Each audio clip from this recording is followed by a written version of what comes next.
एक किताब है मॉब लिंचिंग को लेकर। भीड़ द्वारा घेर कर की जा रही जो हत्याएं होती हैं उसको अंग्रेज़ी में एक शब्द दिया गया, मॉब लिंचिंग।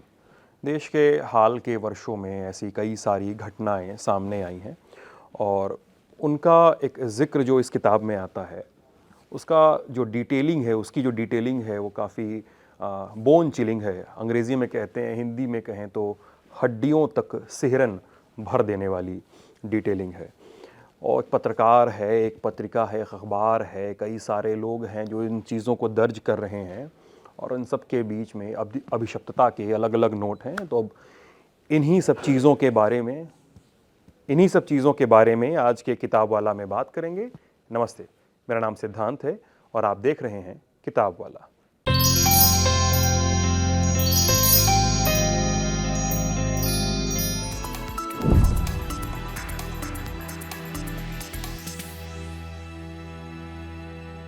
इस किताब की भूमिका में हमने थोड़ा समय लगाया। उस किताब का नाम है कीर्तिगान। राजकमल प्रकाशन से छपी है और उसके लेखक चंदन पांडे हमारे साथ हैं। स्वागत है चंदन। शुक्रिया। किताब आपकी है और किताब में अंदर जाएं, उसके आवरण पे बात करें, जिसको लेकर आवरण की बहुत चर्चा हुई थी। 250 रुपये का दाम है इस किताब का, पेपर बैग संस्करण है, पढ़ सकते हैं। आवरण पे बात करें। आवरण मतलब कई किताबें होते हैं, फोटोग्राफ वगैरह होते हैं या कुछ पेंटिंग्स वगैरह, इस तरह का चलन है किताबों के कवर का लेकर। लेकिन आपने वो ये खांचा बनाया है यहाँ पे, ये क्या है? ये एक्चुअली जो संपादक हैं राजकमल के, सत्यानंद निरुपम, उनका थॉट है कि जो मैं इसकी पारिभाषिक शब्दावली नहीं जानता, लेकिन ये अखबार का लेआउट छपने के पहले हाँ। जो लेआउट बनता है, ये तुम्हारे 4 कॉलम 3 कॉलम की खबर है, यहाँ पे ऐड जाएगा, यहाँ पे टैबलॉइड जाएगा, ऊपर मास्टहेड है, ये वो वाला डिज़ाइन है ना जी, उसके लिहाज से ये कवर तैयार किया गया है। अच्छा। हाँ, और मुझे अच्छा लगा। मतलब जो रेगुलर होती है चीज़ें, कोई तस्वीर हो गई, और तस्वीरों में बड़ा जोर होता है कि कहानी को बता दिया जाए तस्वीर के जरिए। ये जो आजकल मतलब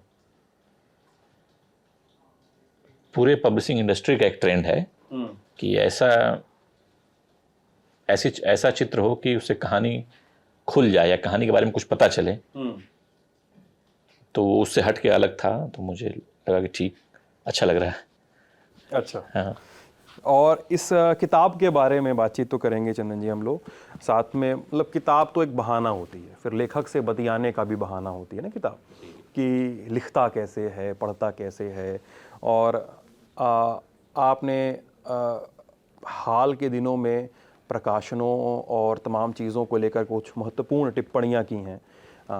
रॉयल्टी वाला मसला, जिस पर एक मसला तो इतना हो गया था कि क्या लेखक अपने यहाँ लेखकों को पैसा नहीं देते हैं वाली बात हो गई थी। तो उस पर तमाम चीज़ों पे, और जो राजनीति जिसका जिक्र आप अपने किताब में कर रहे हैं, उस पर हम लोग सब कुछ के बारे में, रचना संसार के बारे में थोड़ी बातचीत करेंगे।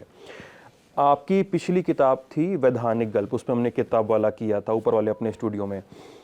और कीर्तिगान, इसको कहा जा रहा है कि उस किताब की दूसरी किस्त है। एक और किताब इसके बाद आएगी, ट्रायलॉजी वाली बात हो रही है।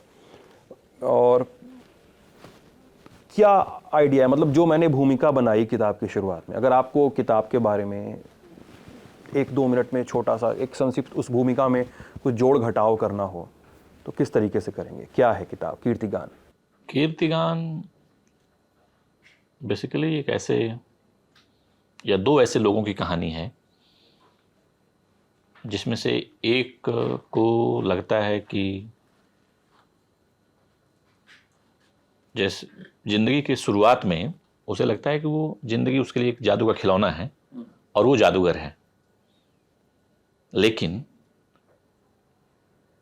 जो पोस्ट लंच सेशन होता है लाइफ का, यानी पूर्वार्ध उत्तरार्ध, उसमें जिंदगी उसको खिलौना बना देती है और खुद जादूगर के रोल में आ जाती है। उसके हाथ से जिंदगी छूटने लगती है। तो मेरे मन में एक ऐसे कैरेक्टर को लेकर ड्रॉ करने की बात थी, कहानी लिखने की बात बहुत दिनों से थी। और जितना लेट होता गया, जितनी देर होती गई उसको लिखने में, उस कैरेक्टर को, उतनी ही उसकी तकलीफ़ें या उसके जो छूटने की बात है ज़िंदगी की, वो जुड़ती चली गई। जिस मुद्दे की बात आप कर रहे हैं, मॉब लिंचिंग, तो यह कहने में कोई दो राय नहीं होगी कि इस पूरे उपन्यास की या इन तीनों उपन्यासों का जो एक विचार आया वह इन्हीं घटनाओं को खुद के लिए समझने के मकसद से आया, कि मैं खुद समझ सकूं कि मेरा एक समाज है जिसके बारे में इतनी अच्छी अच्छी बातें पढ़ते हुए हम लोग बड़े हुए हैं, इतनी अच्छी अच्छी कहानियां सुनते आए हैं, वह अचानक एक दिन उस भीड़ में कैसे शामिल हो जाता है जो मॉब लिंचिंग कर रही है। मॉब लिंचिंग करने वाली भीड़ में क्या बात कर रहे हैं? हाँ, जो कर रही है, जो हो रहा है उसको छोड़ दीजिए।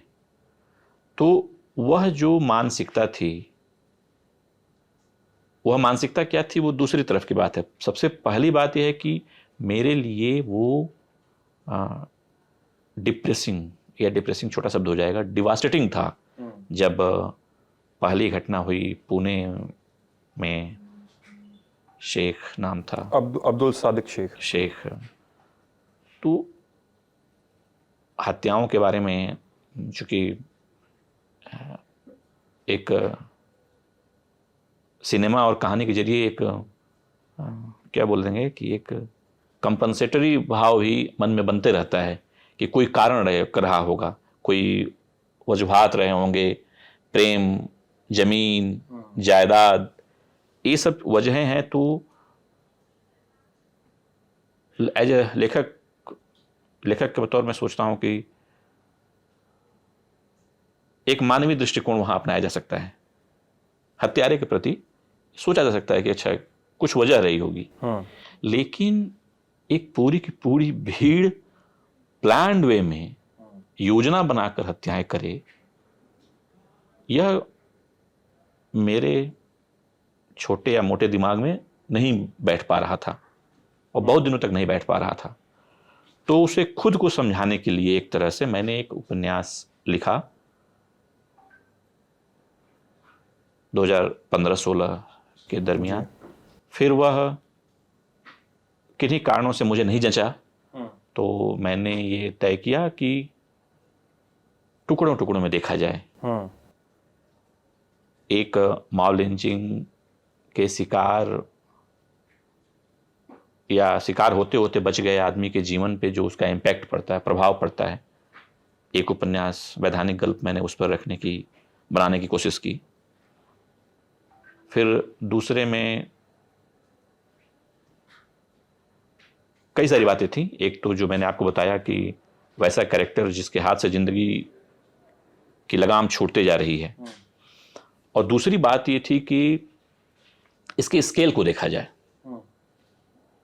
मॉब लिंचिंग के स्केल को देखा जाए।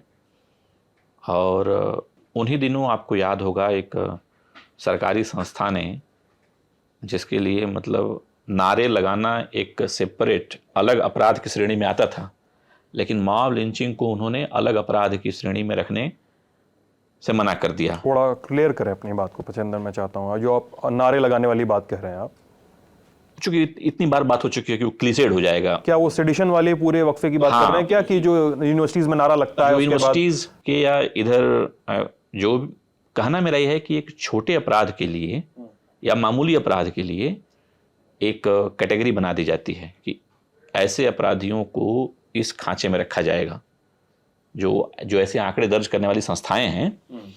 लेकिन मॉब लिंचिंग को उन्होंने इस अलग से समझे जाने लायक या अलग से, क्योंकि अगर एक बार आप दर्ज करते हैं आंकड़ों के हिसाब से ही, तो कहीं ना कहीं आप उसे स्वीकार करते हैं कि ये एक अलग तरह की घटना है, अलग तरह का अपराध है, और अलग शब्द जुड़ते ही आप उसको समझने के लिए, समझाने के लिए हो सकता है अलग अलग अध्ययन या ऐसी चीज़ों का भी प्रस्ताव आगे करें। वो दर्ज करना इतना महत्वपूर्ण हो जाता है, अगर महत्वपूर्ण ना होता दर्ज करना तो शायद वो खांचे बांट देते। लेकिन एजेंसीज को भी पता है कि दर्ज करते ही हमें उस पर काफ़ी दूसरे काम करने पड़ेंगे, इसलिए उन्होंने दर्ज करने से ही इनकार कर दिया।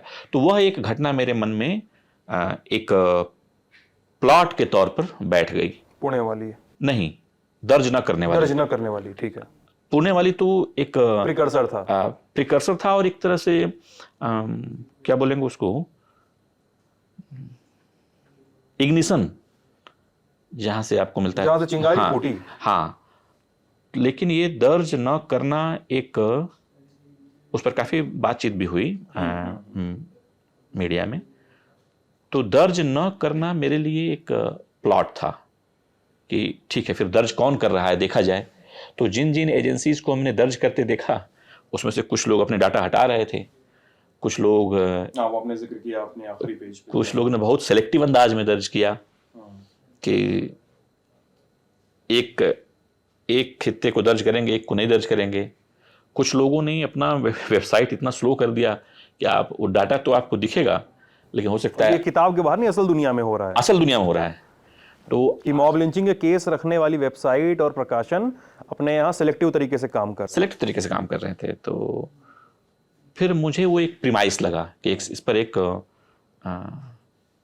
क्यों ना एक संस्थान ऐसा खड़ा दिखाया जाए जो दर्ज करने का साहस रखता है, और तब वो कीर्तिगान बना। कीर्तिगान इस पूरी किताब में कीर्तिगान उस न्यूज़पेपर का नाम है, मीडिया हाउस का नाम है, जो एक स्पेशल असाइनमेंट पे है कि देश भर में जितनी मॉब लिंचिंग की घटनाएं हुई हैं उनका एक उनकी लिस्टिंग की जाए, उनका एक अनुक्रम तैयार किया जाए। आपने जो अभी कहा मुझे कि दर्ज करने वाली बात, इस किताब में एक जगह प्रसंग आता है कि जो आपका एक मुख्य किरदार है सनोज, वो एक मीटिंग में बैठा है। मीटिंग में एनसीआरसी, जो आपने, मुझे जो लगता है कि एनसीआरबी को आपने शायद बदल के लिखा होगा, जो नेशनल क्राइम रिकॉर्ड्स ब्यूरो है, उसके पूर्व निदेशक का एक भाषण अटेंड कर रहा है। और इसके बीच में वो खड़ा होकर कहता है कि जो आप कह रहे हैं कि आप यूनिवर्सिटी में हो रहा है, आप उसको एक अलग अपराध मान के आप क्लासिफाई कर रहे हो, लेकिन भीड़ एक हिंसा करती है, भीड़ द्वारा हिंसा की जा रही है, और आप उसको एक अपराध की तरह दर्ज नहीं कर रहे हो। आपके पास कोई क्लासिफिकेशन नहीं है। एनसीआरसी के पूर्व डायरेक्टर से उसका झगड़ा होता है वहाँ पे। झगड़ा क्या, वो अपमानजनक किस्म की कुछ बातचीत होती है उनकी। मैं यहाँ पे एक जिक्र करना चाहूँगा, एक छोटा टाइम पीरियड था जिस समय मॉब लिंचिंग को लेकर काफ़ी ज़्यादा, मेरे ख्याल से आज से 4 साल से 5 साल पहले की घटना थी ये, और मानव सुरक्षा कानून एक ड्राफ्ट प्रकाश में आया था। और ये इसलिए मेरे इंटरेस्ट का विषय था क्योंकि मैं उस समय जब इस पर रिपोर्टिंग कर रहा था तो मैंने इसको काफ़ी फॉलो अप किया था। तो उसको छोटे में मासुका कहा जाता था, मानव सुरक्षा कानून का छोटा रूप बनाया गया मासुका। और वो जब मासुका प्रकाश में आया कि उसका ड्राफ्ट तैयार किया जाए और उसको भेजा जाए, तो उसमें मुझे याद है मंच पे आपका ये जो अभी आजकल ये पूना वाला ब्रदर्स जो हैं, दो भाई हैं, एक भाई कांग्रेस में है तो एक भाई बीजेपी में है, उस समय शायद दोनों ही कांग्रेस में थे, नेता स्वरा भास्कर और ये लोग, कई सारे लोग मंच पे दिखे थे, कन्हैया वगैरह, कि एक ऐसा कानून आए जिसमें मॉब लिंचिंग को एक सेपरेट अपराध की तरह देखा जाए। लेकिन जैसा हर आंदोलन के साथ होता है, यहाँ पर भी लगभग वैसा ही होने लगा। धीरे धीरे लोग गायब हो गए सीन से। जो लोग आए थे, जो लोग प्रेस कॉन्फ्रेंस कर रहे थे, जो लोग लगातार मीडिया में स्टेटमेंट्स दे रहे थे, खड़े थे इसके साथ, चाह रहे थे कि एक बड़ी खबर बने, वो गायब हो गए। और अब कुछ वकील ही हैं सुप्रीम कोर्ट वगैरह के जो इसको कोर्ट में फॉलो कर रहे हैं। सुप्रीम कोर्ट की लिंचिंग के केसों की गाइडलाइन आई। मुझे जो लगता है इसमें कि मॉब लिंचिंग को एक कानून के तौर पे नहीं देखा गया, तो उसमें यह लगता है कि भाई आप 302, 304 में ही आप सारी बातचीत को रिड्यूस करते हो क्या? आपके पास कानून है, वो सेक्शंस हैं आईपीसी के, आप वहीं पे सारी बातचीत रखते हो। आपके पास एक एक्ट नहीं है, एक लाने का प्रयास हुआ, उसका हश्र मैं जो बता रहा हूँ वैसा ही है कुछ।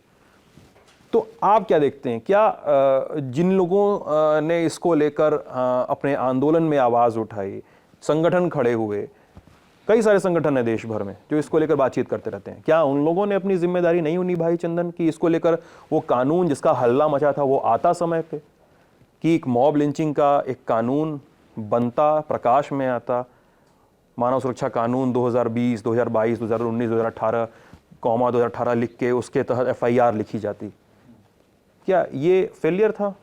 One of the failures, one of the failures, क्योंकि मैं उसके टाइम पीरियड को फॉलो नहीं कर पा रहा हूँ, लेकिन ये चीज़ें मेरे जहन में हैं कि मेरी अपनी समझ अभी भी वहीं टिकी हुई है कि ऐसा क्या है समाज के स्ट्रक्चर में, ऐसा कौन सा वो धागा टूटा हुआ है कि वन फाइन डे आप मॉब लिंचिंग कर देते हैं।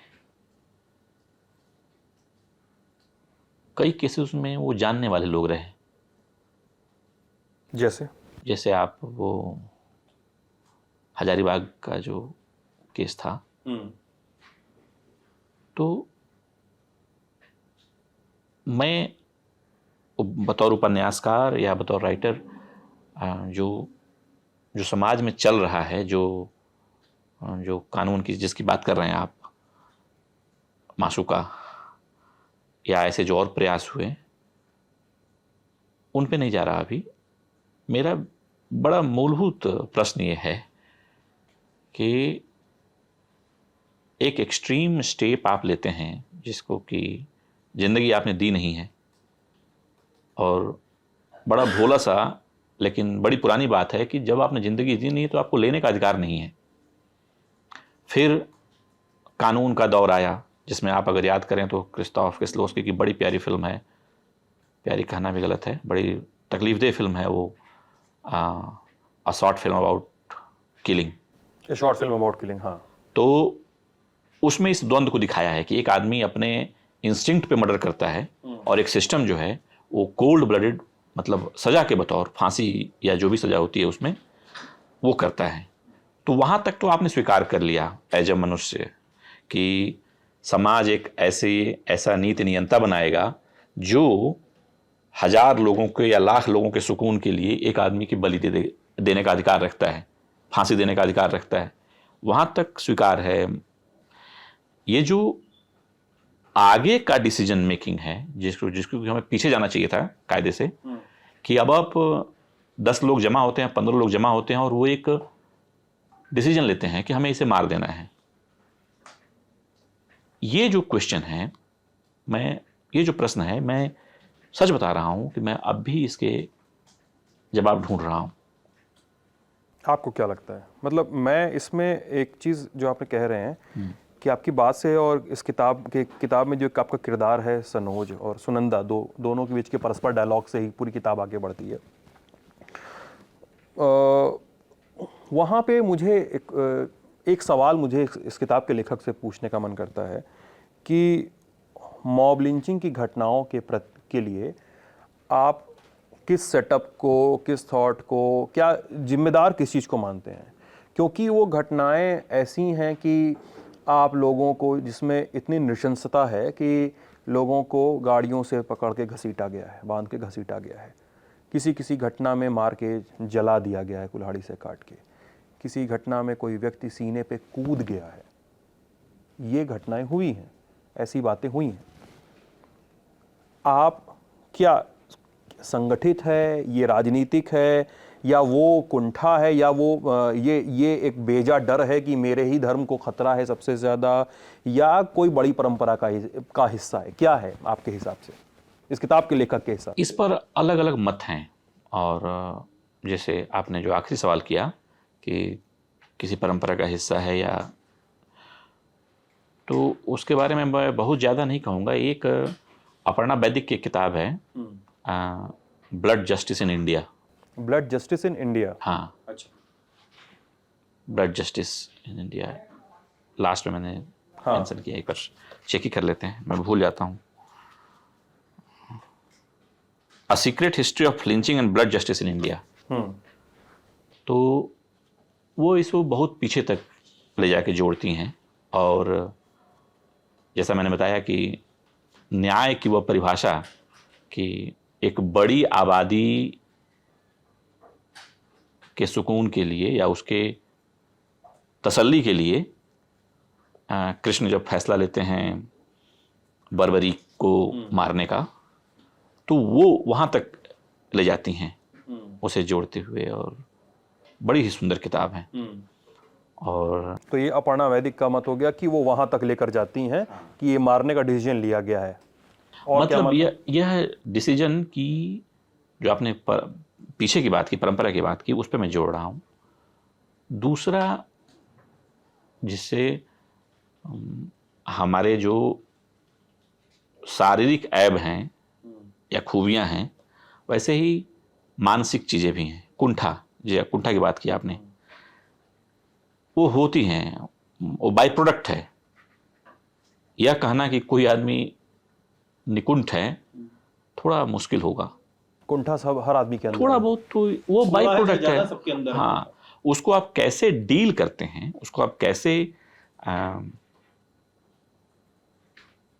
नलिफाई करते हैं, जीरो करते हैं, यह डिपेंड करता है आपकी तैयारी पे, समाज की तैयारी पे, जो आप इशारा कर रहे थे कि राजनीति और इन चीज़ों की तरफ।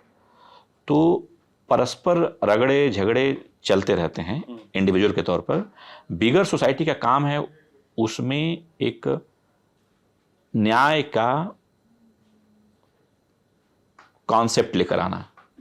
जैसे दो भाइयों के बीच में लड़ाई होती है तो पंचायत बैठती है, बाहर के लोग घर के बारे में घर वालों से बेहतर जजमेंट देते हैं, कहने की बात करें तो, कि भाई ये हिस्सा इनका रहेगा, ये हिस्सा।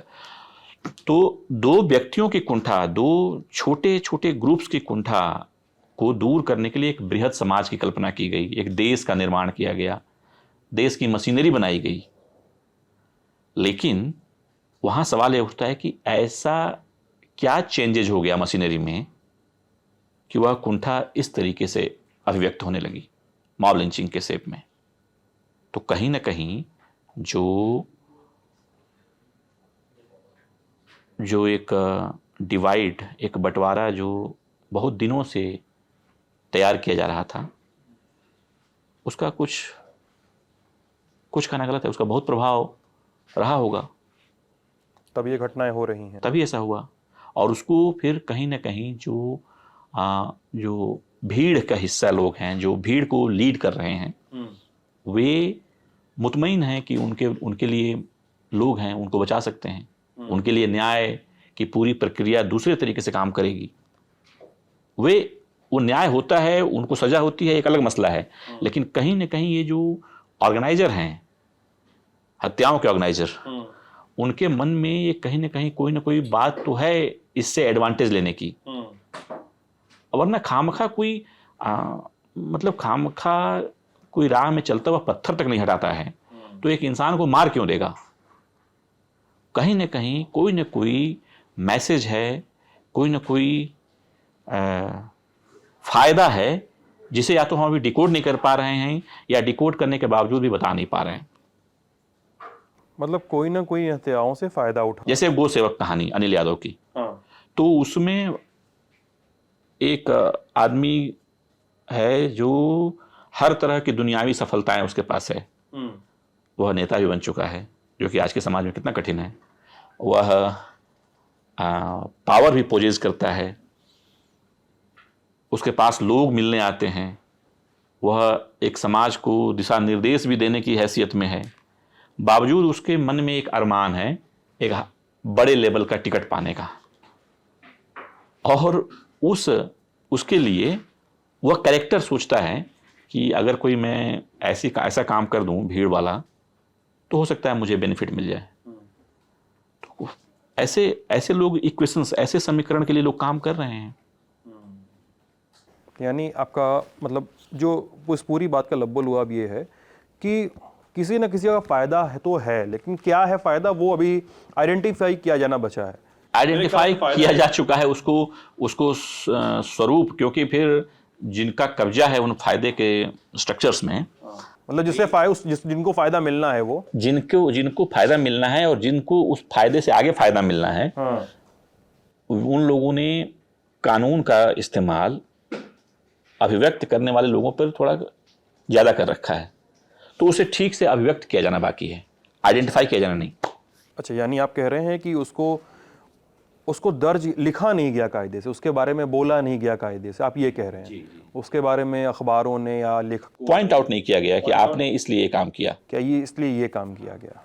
अच्छा, क्या मॉब लिंचिंग जैसी घटना, जैसे मैं आपकी बात पे इन्फर कर पा रहा हूँ, मॉब लिंचिंग जैसी घटना, इस जैसा अपराध जो है इतना, अगर आप संगठित कह रहे हैं, तो क्या वो उसमें उसकी, मेरे पास कोई और शब्द नहीं है, मतलब मैं और कोई ख़राब शब्द इस्तेमाल करना चाहता था, लेकिन उसकी सांगठनिक संरचना जो है मॉब लिंचर्स की, जो आरोपी हैं, जो मारते हैं किसी को घेर के, क्या उसकी सांगठनिक संरचना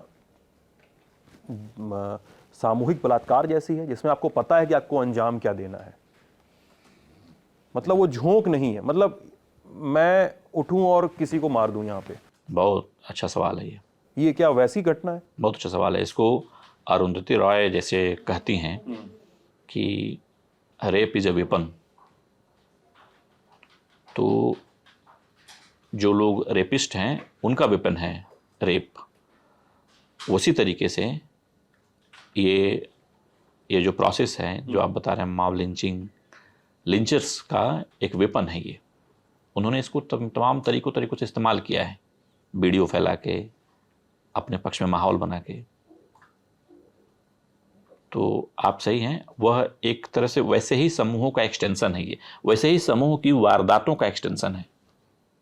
और यहीं पर क्योंकि हम लोग जैसे फील्ड में जाते हैं, कई सारे स्टोरीज वीडियोस करते हैं, ललन टॉप में कोई भी ये बात बता देगा, क्योंकि आप कहते हैं तो लोग कहते हैं कि भाई इस पे क्यों नहीं बोलते, बट व्हाट अबाउटरी जिसको कहते हैं अंग्रेजी में, कि भाई ये हुआ तो कहते हैं कि अच्छा जी वहाँ पे इस समुदाय ने ये कर दिया तो उस पर तो तुम नहीं बोलोगे, या उस समुदाय ने इस पर कर दिया तो उस पर नहीं, जबकि हम सब पे बोल रहे हैं। वो बस दूसरा वीडियो उठा के देख नहीं पाते हैं या दूसरी रिपोर्ट खोल के पढ़ते नहीं हैं, तो उस पर क्यों नहीं बोलोगे। जहांगीरपुरी में मैं गया था अभी रिपोर्टिंग करने, जहाँ दंगे हुए थे, तो भाई आप इससे क्यों नहीं बात कर रहे हैं, इस पक्ष से क्यों बात कर रहे हैं, जबकि हमने सब पक्ष से बात की।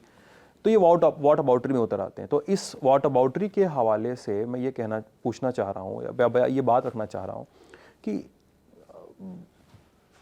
एक तरफ घटनाएं हो रही हैं जहाँ किसी अल्पसंख्यक को एक भीड़ मार दे रही है, लेकिन वहीं पे पालघर में जैसी लिंचिंग जैसी घटनाएं भी हैं, जहाँ पे दिल्ली में जो रॉयट्स हुए 2020 में, और अलग अलग जगहों पे जो घटनाएं हुई उसके अकाउंट भी हैं, जहाँ पे कोई भी धर्म बचा नहीं है संगठित अपराध करने से। सभी धर्मों के लोग आरोपी हैं। कोई भीड़ पे, पुलिस पे तमंचा तान के चला दे रहा है, उसकी फोटो वायरल हो रही है, हर तरफ से है ही। मतलब इसमें नहीं, इसमें समझना पड़ेगा एक चीज, क्या कि धर्म तो लगभग सभी एक जैसे हैं। एज आउटसाइडर मैं कह रहा हूं कि धर्म तो लगभग सभी एक जैसे हैं। एज आउटसाइडर का मतलब क्या होता है? मतलब मेरा यकीन चूंकि किसी में नहीं है, तो अच्छा। लेकिन जो समाज के दूसरी ताकतें हैं वे किस धर्म के साथ हैं। दो बच्चे स्कूल में लड़ते हैं और गांव में लड़ाई अक्सर होती है। मैं आपको हमें लगता है कि इस बात से हम लोग इस टॉपिक का पटाक्षेप करेंगे कि दो लोग लड़ रहे हैं गांव में, तो एक आदमी का, उसमें से एक आदमी का अगर भाई आ गया तो किसको पकड़ेगा? झगड़ा छुड़ाने के लिए किसको पकड़ेगा? अपने भाई को नहीं, वो दूसरे को पकड़ेगा ताकि उस पकड़ने के दरमियान ये मार ले उसको।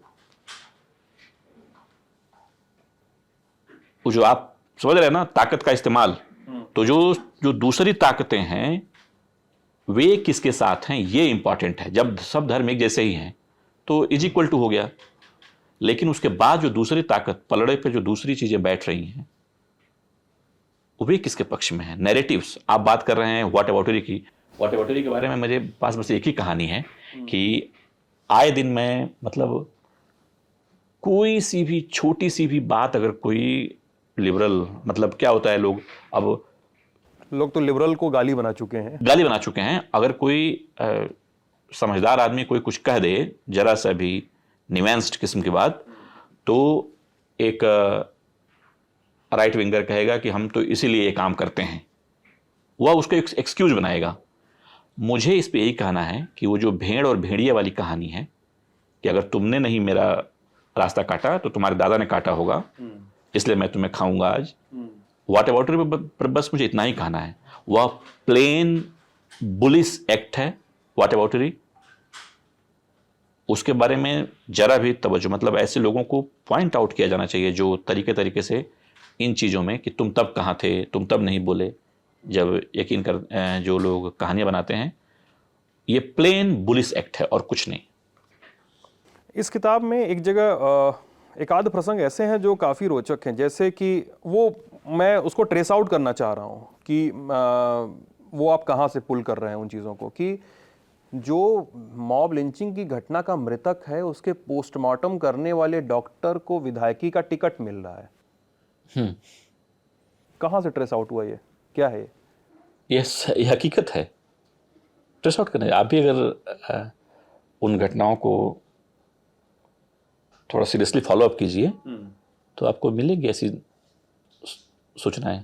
अगर आप उसको जानना है कहाँ से मिली मुझे, तो जो अगेन मैंने इस किताब में, चूंकि इस किताब को लिखने में मुझे कुछ तथ्यों का सहारा लेना था, तो मैंने उन किताबों का जिक्र किया है। उसमें जो जिया उस्लाम की किताब है लिंच फाइल्स, उससे मैंने ये फैक्ट पता किया कि ऐसा हुआ था। ओके, इसीलिए आपने संदर्भ भी दिया है। संदर्भ भी दिया है। मैं एक पत्रकार होने के नाते और आपके कीर्तिगान मीडिया हाउस में जो पत्रकार और सारे टीम मेंबर हैं, मुझे एक बार रीडिंग होती है, वो जो रियलिटी है, यथार्थ है, उससे कुछ ज़्यादा ही करप्ट है वो।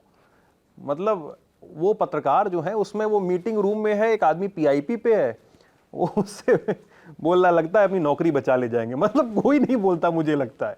या तो मेरी रीडिंग थोड़ी स्मॉल है, या तो आपके पास कोई और उदाहरण है कि अखबार के दफ्तर में ऐसा हो रहा है कि कोई बंदा पीआईपी पे है, उससे बोला जा रहा है लगता है कि अपनी नौकरी बचा ले जाएंगे, या उसको बार बार हर मौके पे बुली किया जा रहा है, उसको डाला जा रहा है, उसको टेंशन में डाला जा रहा है कि नौकरी रुक गई तुम्हारी, या उसको तंज मारा जा रहा है, सरकाज़म किया जा रहा है।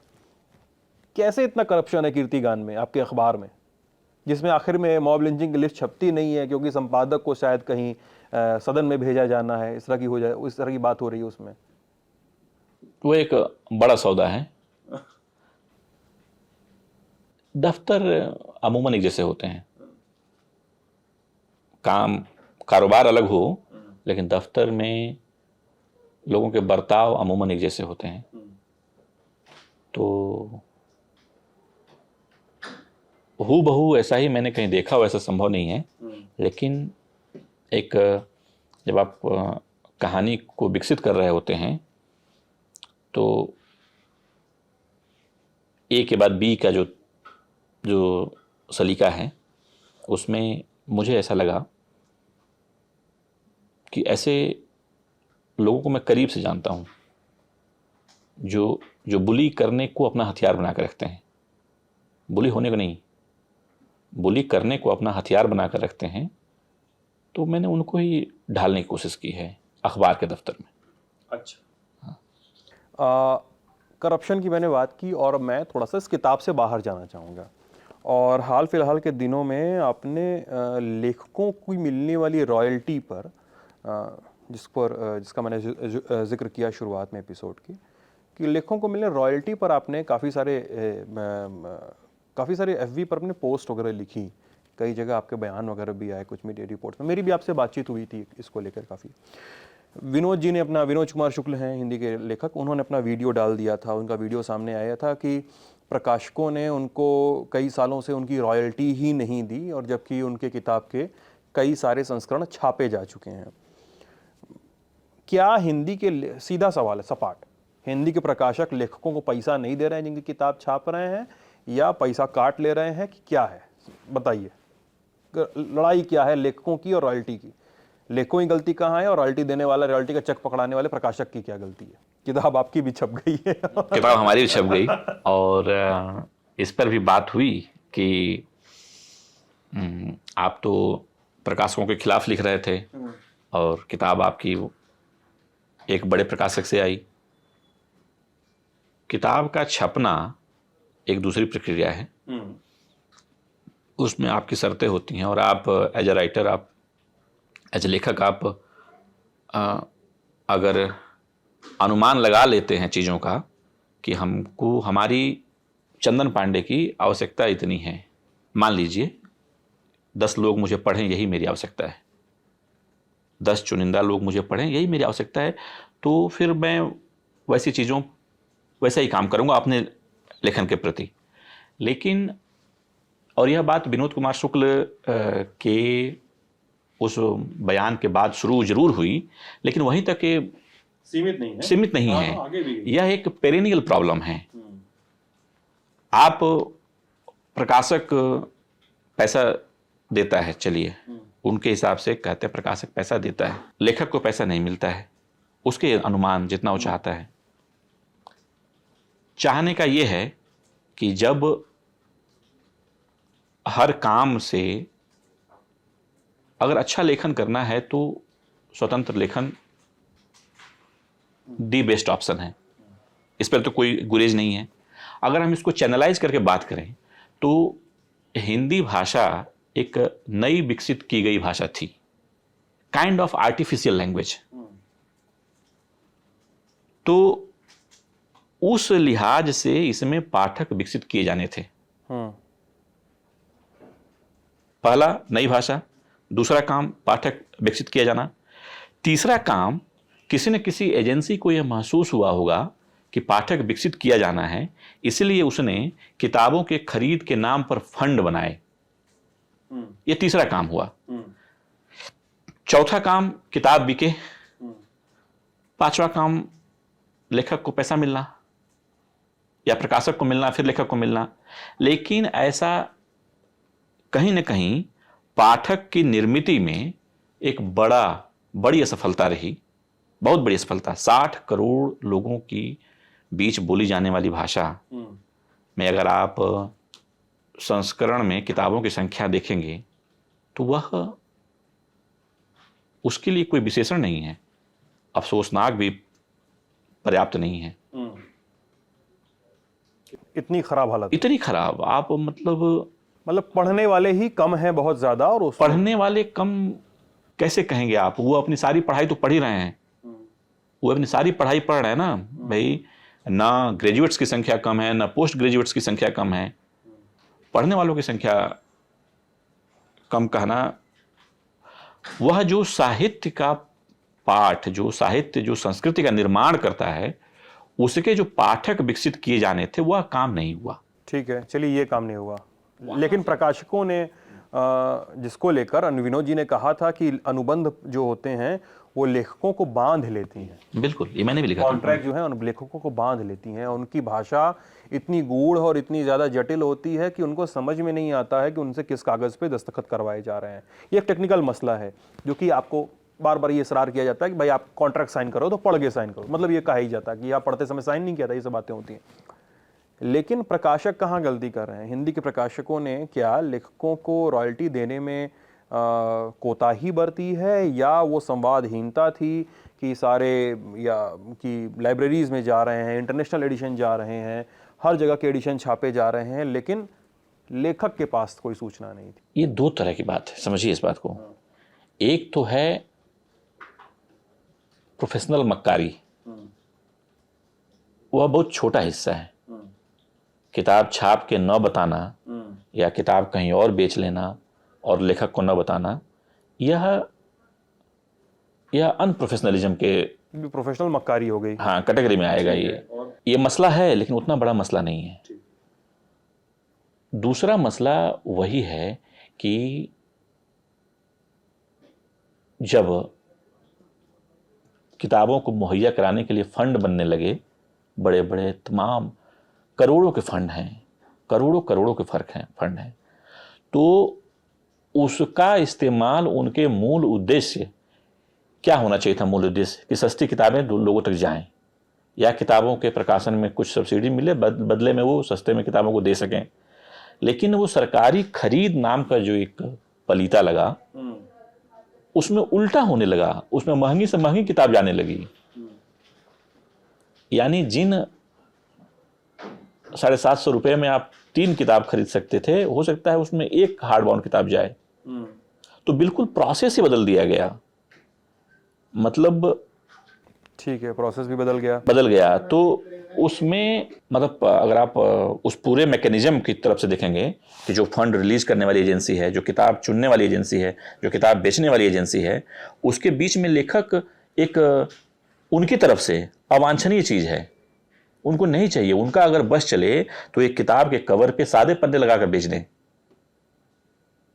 क्योंकि पूरा एक different level of mechanism start हो गया इस सरकारी खरीद के नाम पर।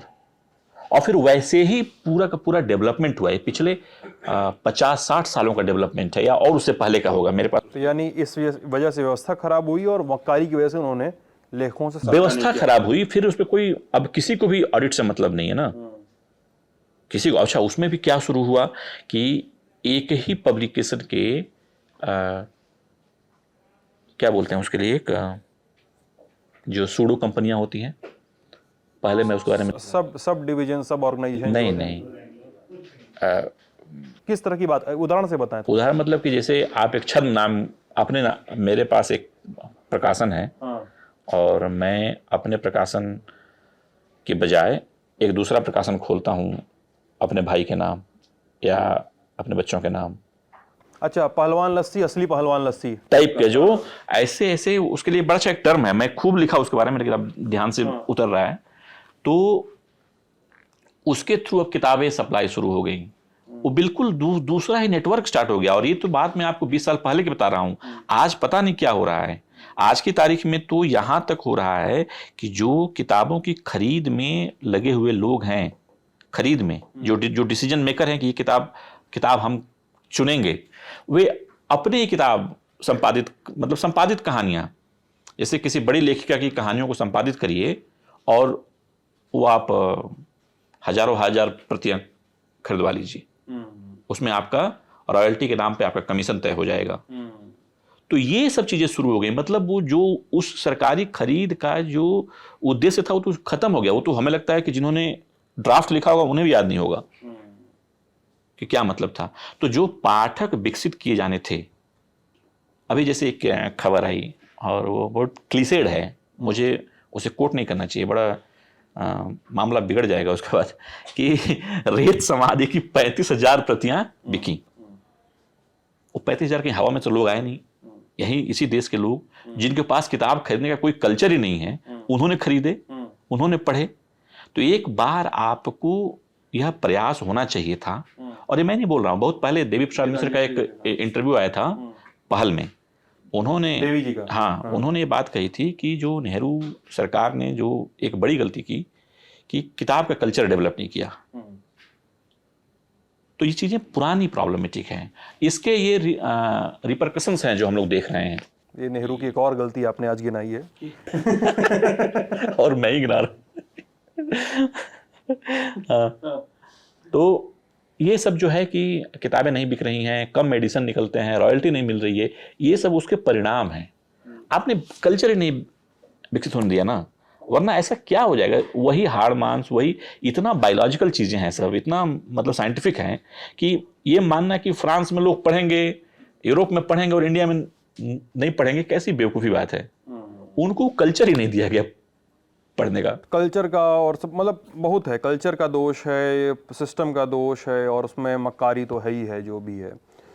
अच्छा चंदन, ये बहुत सोशल मीडिया पे लोग कहते रहते हैं, बहुत सारे लोग आरोप लगाते हैं कि यार इस समय लिखने पढ़ने में बड़ा खतरा है, इस समय को वो सरकार के इस समय बराबर सरकार, ऐसा लिखा जाता है कि इस सरकार में लिखना पढ़ना बड़ा कठिन है, इस तरह के आरोप लगते हैं। और जब मैं ये आपकी किताब पढ़ रहा था, ये कीर्तिगान, तो एक आध लोगों से बात हो रही थी, लोगों ने कहा कि इतना ज़्यादा डिटेलिंग है उसमें, कई घटनाओं की इतनी, मतलब वो दृश्य जो है जिसमें वो मेंटल असाइलम में उसको एक फ्लैश होता है एक व्यक्ति का जो अपनी गर्दन पीछे की ओर झटक रहा है बार बार, जिस तरह से उसकी गर्दन तोड़ी गई थी वो उस तरह से अपनी गर्दन झटक रहा है बार बार, वो मेंटल असाइलम में उसका पार्ट है। तो इतनी डिटेलिंग कोई कह रहा था कि ये डर है कि बैन वैन ना हो जाए, मतलब कीर्तिगान आपकी किताब बैन वैन ना हो जाए। तो ये अभिव्यक्ति का खतरा, बोलने का खतरा और इस तरह की चीज़ें, इस पर आपको क्या कुछ लगता है कि इस तरह का है कि अभी भी गुंजाइश है कि बात रखी जाएगी, लोकतंत्र है देश में? कभी कभी गलत चीज़ों के भी फायदे हो जाते हैं। अच्छा। तो जैसे पढ़ने लिखने का कल्चर नहीं है ज़्यादा, मतलब, तो उसका एक फ़ायदा यह है कि बहुत ज़्यादा लोग ध्यान नहीं देते साहित्यकारों की तरफ। तो इस लिहाज से, लेकिन मैं एक बात बताऊंगा। आज सुबह जब, कल मैंने बताया घर पे कि आज ललन टॉप में बातचीत है, तो किसी को बताया होगा, सबको तो बता नहीं सकता है कोई, पूरे घर बहुत बड़ा है कुनबा। तो आज सुबह सुबह मेरी दीदी का फ़ोन आया और उसने उस छोटे से कॉल में, मैं बार बार बात को डेविएट कर रहा था किसी और बात पे कि बाबू का क्या हाल है, बाबूनी का क्या हाल है। वो कह रही थी कि तू कुछ ऐसा मत बोलिए जैसन लिख ले बड़ा। हमने कहा पढ़ चुकी दीदी। हाँ। अच्छा। तो हमने कहा कि नहीं, ऐसे कोई बात मैंने लिखी भी नहीं है जो किसी को प्रोवोक करने वाली हो। एक जानबूझकर कोई चीज़, खुद का सेल्फ सेंसरशिप इतना ज़्यादा है कि मैं जितना चाहता हूँगा उतना नहीं लिख पाया हूँगा, ऑनेस्टली बता रहा हूँ आपको। दूसरी बात, यहाँ मैं एक बात बताऊँगा आपको कि ये पाठक भी, ज़्यादातर पाठक एक अपर मिडिल क्लास से आते हैं। मेरा जो सर्किल है उस अपर मिडिल क्लास को जानने का, हो सकता है मैं 100% गलत हूँ और मुझे बहुत खुशी होगी अगर मैं गलत होऊंगा, लेकिन वह जो पाठक वर्ग है वह भी ऐसी चीज़ें पढ़ना नहीं चाहता है। उसको लगता है क्या कंफर्टेबल रीडिंग, मतलब कंफर्टेबल रीडिंग नहीं है, बहुत अच्छा शब्द आपने दिया कि वो कंफर्टेबल नहीं है इन चीज़ों को लेकर। वो उसको दुख है, लेकिन वो उस दुख को कुरेदा जाना उचित नहीं समझता है। हाँ, ये हम लोग के साथ भी होता है। जैसे हम लोग, मैं गया था बिहार इलेक्शन 2020 की बात कर रहा हूँ, तो मैं गया था लक्ष्मणपुर बाथे। तो चूँकि एक मौका था बिहार घूमने का, डिटेल में रिपोर्ट करने, तो मैं और मेरे साथी रूहानी हम लोग गए थे लक्ष्मणपुर बाथे, घूम रहे थे। वहाँ पे जो दलितों को 50-60 दलितों को मार दिया गया था उस पूरे हत्याकांड में, तो वहाँ पे हमने, लेकिन इसका भी दो पहलू है। जिसके ऊपर चोट है वो कई बार बात कर सकता है, थोड़ा सा हिम्मत करेगा, बात करेगा, तो वहाँ के लोग कहानी बताते हैं। लेकिन एक दूसरा पक्ष जो है वहाँ का, वो बोलता है कि क्या इतने साल पहले हो गया, क्यों इस पे बात कर रहे हो। जबकि डिटेलिंग दूसरा पक्ष देता है कि सर वहाँ से आए थे, यहाँ घुसे थे, मेरी बहू यहाँ बैठी थी, यहाँ वो बर्तन मांज रही थी, वहाँ वो बैठा था, मेरा बेटा वहाँ था, उसको वहाँ गोली मारी गई, जाते समय यहीं से गए थे, यहीं नाव बांधे थे, जाते समय उस पार जाते ही नाविक को भी गोली मार दिए थे, टाइप की बातें। तो डिटेलिंग में भी, डिटेलिंग देखने, डिटेलिंग जानने, डिटेलिंग समझने में भी बहुत कम लोगों को कंफर्ट है। बहुत कम, और उन तक हमारी पहुंच नहीं है। हाँ, वो बहुत कम लोग जानते हैं, बहुत कम लोग बोलना चाहते हैं, उस बारे में सुनना चाहते हैं। बार बार ऐसा है कि यार ये घटना इतनी, और ये रीच का मामला है। यहाँ पर फिर वो बात आएगी घूम के, जो किताबों के संदर्भ में है। अगर किताबों का रीच बढ़ाया जाए तो हो सकता है यह सिनेरियो बदल जाए, तब जानने वाले लोग ज़्यादा, जो जानने में दिलचस्पी रखने वाले लोगों की संख्या ज़्यादा हो जाए। यानी हिंदी यानी पाठकों का कंफर्ट अभी इतना है कि साहित्यकारों पर ज़्यादा ध्यान नहीं दिया जा रहा है। ध्यान दिया जाएगा तो शायद वो कंफर्ट कहीं ना कहीं उस पर कहीं ना कहीं बात आगे बढ़ेगी। मुझे वो विष्णु खरे की लाइन याद आ गई, जिसमें वो कहते हैं, उनकी कविता है ना, डरो कि हाय ये क्यों कह दिया, डरो पूछेंगे कि लिखते क्या हो, कि क्या लिखते रहे हो। अच्छा, आखिरी 2-4 सवाल हैं छोटे छोटे और एकदम सोशल मीडिया से जुड़े हुए। एक दिन हम इंस्टाग्राम लाइव पे, मैं बैठा हुआ था, तो इंस्टाग्राम लाइव पे किसी ने कहा कि सर इंस्टाग्राम पे बहुत अच्छे अच्छे कवि हैं, उनकी कविता देखिए। हाँ, तो मैंने कह दिया यार इंस्टाग्राम के कवि को, यार मैंने अभी बहुत किताब वाली कविता पढ़ नहीं की है और तुम बता रहे हो यार इंस्टाग्राम के कवियों को पढ़िए, वो सब कहाँ से हो पाएगा हमसे। और मैंने कहा कि यार जो इंस्टाग्राम पे कविता लिख के लगा दिया ना, वो सही में कवि अभी है नहीं, मुझे लगता है, जो सीधा सीधा। तो मैं सोशल मीडिया पे ना, बहुत सारे लोग, मतलब मेरे हिसाब से, मेरी डिक्शनरी में वो एकदम अपने में मस्त हैं, अपनी कविता, अपना लेख, अपना कहानी, अपना किस्सा अपनी वॉल पे चेप दे रहे हैं, ठीक है।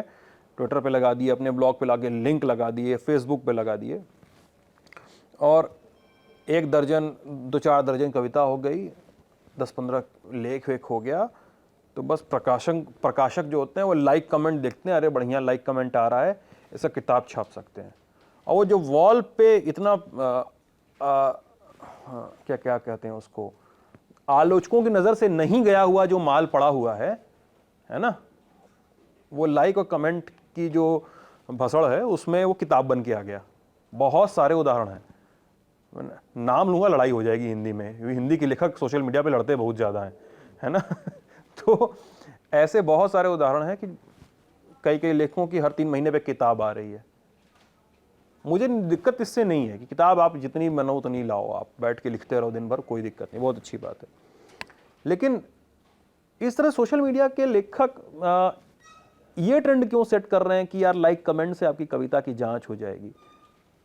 क्योंकि हिंदी की पत्रिकाएं नहीं निकल रही हैं, कि आप प्रकाशन उस तरह से काम नहीं कर रहे हैं कि किताबों पर लेख लिखे जाएं, धज्जियां उड़ाई जाएं कविताओं की, या उनको सराहा जाए तो एक टेक्निकल पॉइंट ऑफ व्यू से सराहा जाए? क्या उस तरह की प्रैक्टिस बंद हो गई है कि हिंदी के लेखक भी अब लाइक कमेंट वाले मोड में जा चुके हैं अच्छे से? प्रमोशन की बात नहीं कर रहा हूँ, किताब छप गई प्रमोशन करे उसका कोई दिक्कत नहीं है। मैं टफ टेरिटरी में ले आया क्या आपको? नहीं टफ टेरिटरी नहीं, ये एक अच्छी टेरिटरी, इस पे बात होनी चाहिए। मेरा पॉइंट ये है कि उसी सोशल मीडिया पर ओशियन वोंग है, इंस्टाग्राम पे, ट्विटर पे इल्या कामिंस्की है, वेल्जिना मार्ट है, ये आज की तारीख में दुनिया के सर्वश्रेष्ठ कवि हैं। आज की तारीख में इल्या कामिंस्की को पढ़ना गजब का सुख देता है। और ये इत्तेफाक की बात है कि वो अपनी कविताएं कोट नहीं करता है कभी। और ओशियन वोंग ने अभी उपन्यास लिखा, अभी उसका एक कविता संग्रह। तो क्या अपनी कविता ही अपना उपन्यास सोशल मीडिया पर तो नहीं लिखा? नहीं, कभी नहीं, कभी नहीं। तो कहने का मतलब है कि सोशल मीडिया को प्लेटफॉर्म के तौर पे यूज करना एक बात है, जो आपने कहा। दूसरी बात कि मैं इसको ऐसे देखता हूं कि जो एक गैप क्रिएट किया गया है, अच्छे साहित्य की अनुपलब्धता ने जो गैप क्रिएट किया है, वो पीढ़ियों तक जा पहुंचा है।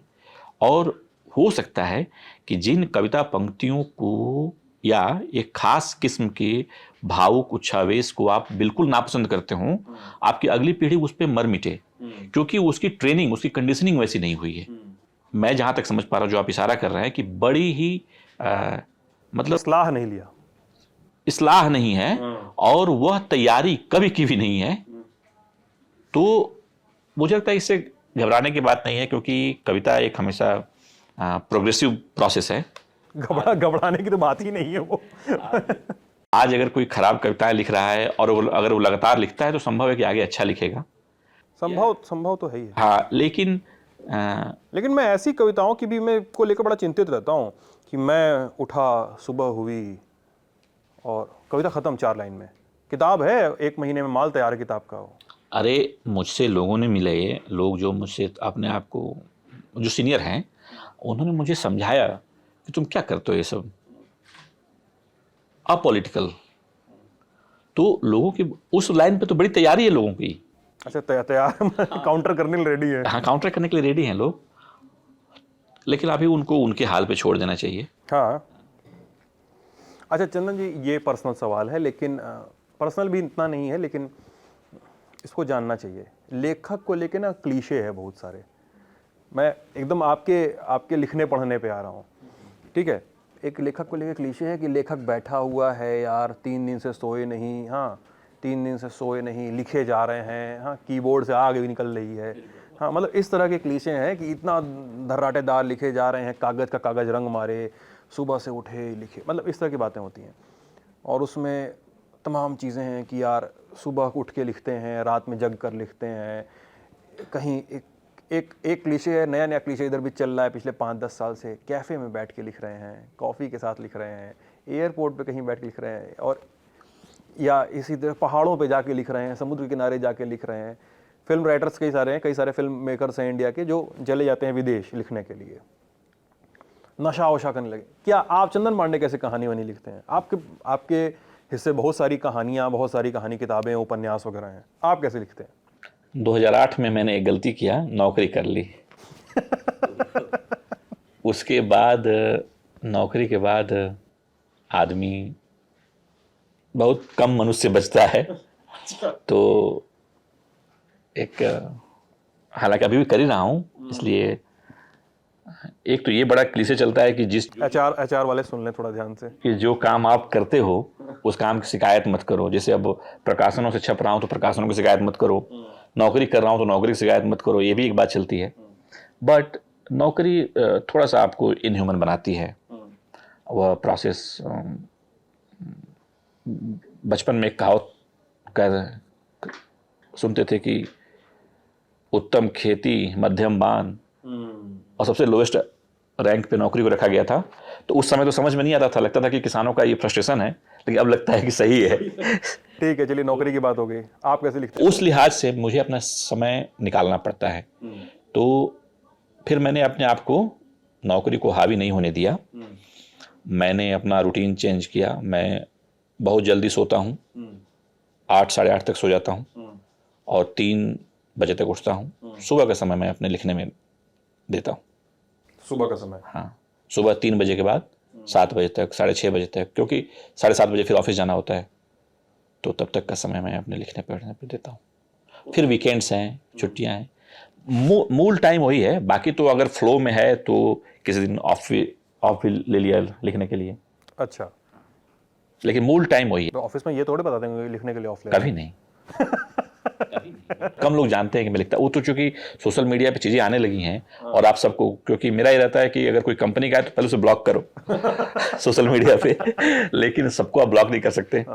तो क्योंकि सबको पता भी नहीं होता है ना कौन आपके फ्रेंड लिस्ट में कब आ गया, कब कैसे आ गया। हाँ। तो मैंने अपनी ओर से कभी मैंने इन चीज़ों को मिक्स नहीं किया। आखिरी सवाल चंदन जी, पढ़ने लिखने वालों के लिए 4-5 किताबें जो बताना चाहेंगे आप? 2 हो, 4 हो, जितना भी आपको लगता है कि ये किताबें आप पढ़िए, इस हफ्ते पढ़िए, इस महीने पढ़ जाइए, जो भी आपका मूड हो। सुंदर गद्य में भारतीय इतिहास को पढ़ना चाहते हैं, भारतीय इतिहास की एक दूजी परंपरा को पढ़ना चाहते हैं, तो वो अपर्णा वैदिक की जो किताब है, इसका आपने जिक्र किया अभी, वो तो है ही, वो तो बहुत अच्छी किताब है। आपने अच्छा याद दिला दिया। Lynch files, sorry not lynch files, this blood justice in India, ये तो आप पढ़िए ही। साथ में अभी उनकी किताब आई है जो इस मामले में एक बड़ी अनूठी चीज़ है। हम लोगों के मन में जो भगत सिंह और उस पूरे ग्रुप का एक पिक्चर पेंट किया गया है, वह उसी ग्रुप को और उस ग्रुप के प्रति पर्याप्त रिस्पेक्ट रखते हुए चंद्रशेखर आजाद के रूल को बहुत सुंदर ढंग से जस्टिफाई करते हुए, और यह एक, क्या नाम है किताब को, ध्यान है क्या आपको? किताब रिवॉल्यूशनरी, मेरे ख्याल से अपर्णा वैदिक, चंद्रशेखर आजाद के कुईबर्ड सर्च से मिल जाएगी किताब। इस पूरे समय में लिखी गई जो आजकल की किताबें हैं उसमें वन ऑफ द बेस्ट किताब है ये। दूसरी किताब मैं खुद जो पढ़ता हूँ बताऊंगा कि एक किताब है, 2 किताबें इनफैक्ट, रॉबर्टो बोलानियो की, मैं खूब पढ़ता हूँ उसको, कई बार पढ़ता हूँ। तो एक 2666 है और एक है द सैवेज डिटेक्टिव। मैं मेरे डेस्क पे बुलानो का पोस्टर लगा, क्योंकि मैं रोमांटिक डॉग्स इतनी बार पढ़ चुका हूँ। हाँ, रोमांटिक डॉग्स इतनी बार पढ़ चुका हूँ, बार। तो ये 2-3 किताबें हैं। कविताओं को अभी बहुत सुंदर कविताएं लिखी जा रही हैं दुनिया में। तो मैं कहूँगा कि इल्या कामिंस्की का जो 2 संग्रह हैं उनके, उनको एक संग्रह में एक पूरे शहर के खड़े होने की कहानी है कविता के माध्यम से, वो इल्या कामिंस्की को जरूर पढ़ें। चलिए, तो ये थी चंदन पांडे के साथ बातचीत। किताब का नाम कीर्तिगान, राजकमल प्रकाशन से प्रकाशित है। पढ़िए, आप हमें भी बताइए कि क्या इस बातचीत के बाद उस किताब में क्या कुछ वैल्यू एडिशन मिलता है, क्या मिलता है, आपको कैसी लगती है, अच्छी लगती है, बुरी लगती है, पढ़कर ही पता चलेगा। ज़रूर पढ़ना चाहिए, किताबें पढ़िए, हमें भी बताइए कि यार सर ये किताब आ गई है, पढ़ लो ललन टॉप, तो हम लोग उसको भी पढ़ेंगे, उस पर भी बातचीत करेंगे। आप अपना ख्याल रखिएगा।